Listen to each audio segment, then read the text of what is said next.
Yes. Thank you so much for that introduction. I'm trying to remember if I know that young lady. But anyway, good morning to all of you.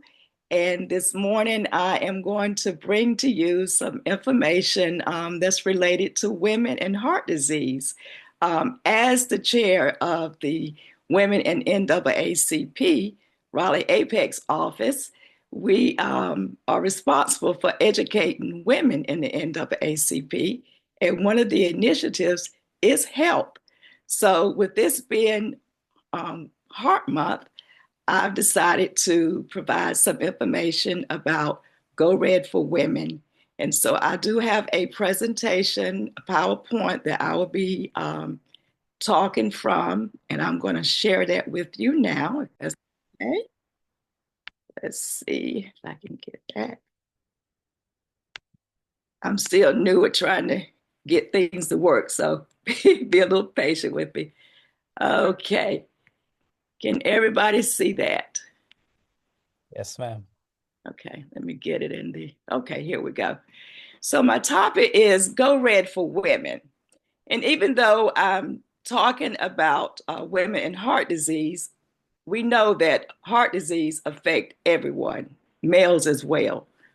So, we're going to start with giving your heart some love. We want to do things that's going to keep us here a little bit longer. So, we want to treat our heart well. These are some common myths about heart disease. I wanted to start off with this first. One is heart disease is for men, and cancer is the real threat for women. Heart disease is for old people. Heart disease doesn't affect women who are fit. I don't have any symptoms. Heart disease runs in my family, so there's nothing I can do about it. These are the myths. So let's look at the facts about heart disease. It is the number one killer of women, causing 1 in 3 deaths each year. It does affect women of all ages. And even if you're doing yoga loving, marathon running workouts, you are at risk for heart disease because it isn't completely eliminated by doing these things. 64% of women who die suddenly of heart disease had no previous symptoms. And although women with a family history of heart disease are at higher risk, there's plenty you can do to dramatically reduce it. So, along with having heart disease, stroke is a part of this as well. So, I'm going to share some facts about stroke also. As we know, stroke is the number one disabling disease in America. So statistics here show that over 795,000 Americans each suffers a new or recurrent stroke.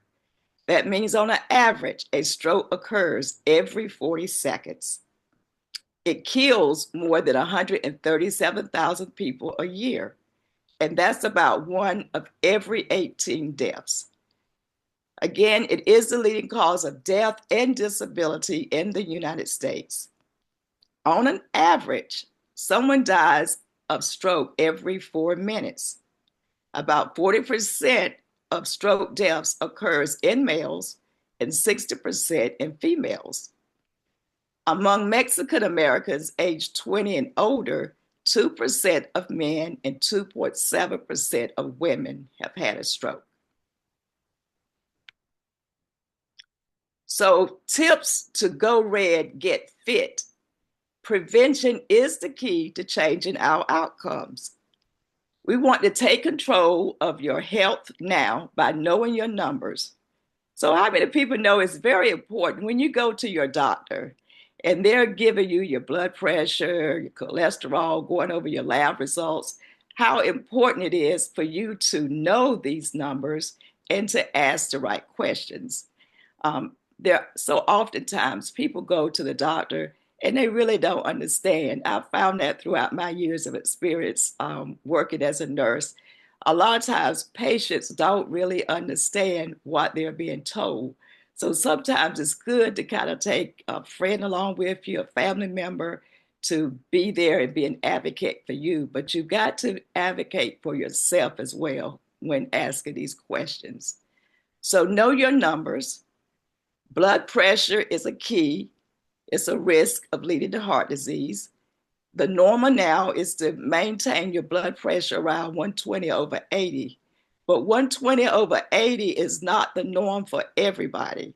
Some patients may have a blood pressure 130 over 80, but you want to keep it within that range. So just make sure you keep an eye on your blood pressure. Your body mass index, and that's related to your height and your weight. You don't want that to be too much over 29 kilograms. The average is 25. And you can always use a calculator, a BMI calculator, to determine what yours is, and that will determine whether you're obese or underweight, etc. And at one particular time, I was checking mine, and it says I was obese, and I'm like 150 pounds.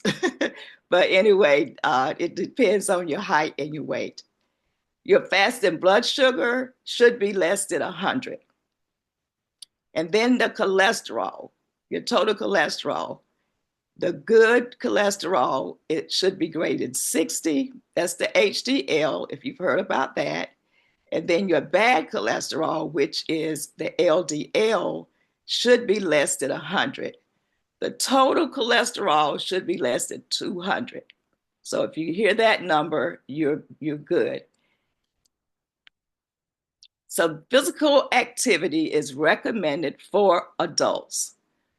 And a lot of us do have a routine where we get out and walk. Walking is the best way to get exercise in.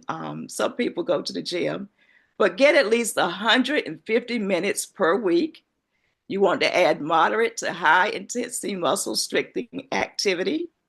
Spend less time sitting, because you don't want to be known as a couch potato, just sitting around on your couch and not doing anything. You want to get up and be active. You gain even more benefits by being active at least 300 minutes per week. And then you're going to increase the amount and intensity gradually over time. Some people may not be able to walk that 30 minutes to get their exercise in. Even if you did 15 minutes, it's still better than not doing anything at all. So walking, jogging, and running. Here we have a group of people that are coming together and look like they're getting ready to go for a run. So they want to stay fit. Walking. So the Go Red behavior. We want to choose up to 2 Go Red healthy behavior commitments below and share. Because when all of us come together, we can build a culture of health for all. Move more, eat smart, and manage your blood pressure. So you can get a group of friends and go walking in the evening or in the morning, whichever works best for you, and do it together. It's more fun when you have a group that's walking with you, and also motivation for you to continue to do the right thing. Eating smarter, you have to change your lifestyle. You have to change what you eat. Avoid a lot of fried foods, greasy foods. Eat more vegetables and fruits. That's better for you. And then eliminate the salt intake and try to minimize your stress in your life, because that also can help you as well. So my last thing here is make a commitment to better health. We want to commit as women and as men. I'll include the men. We tend to put others ahead of ourselves. But if we don't take care of ourselves, we can't take care of everyone else around us. If you don't make your health a priority, who will? Making a commitment to your health isn't something you have to do alone.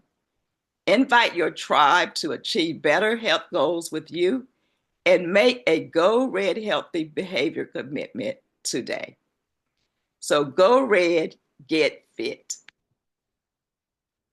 And right now, I'm open to any questions that you might have. I want to thank my president, Mark Vasconcelos, for having me here, and also Joel Beckham for allowing me to come today and share a little bit of history, a little bit of education on women and heart disease. So I'll stop sharing.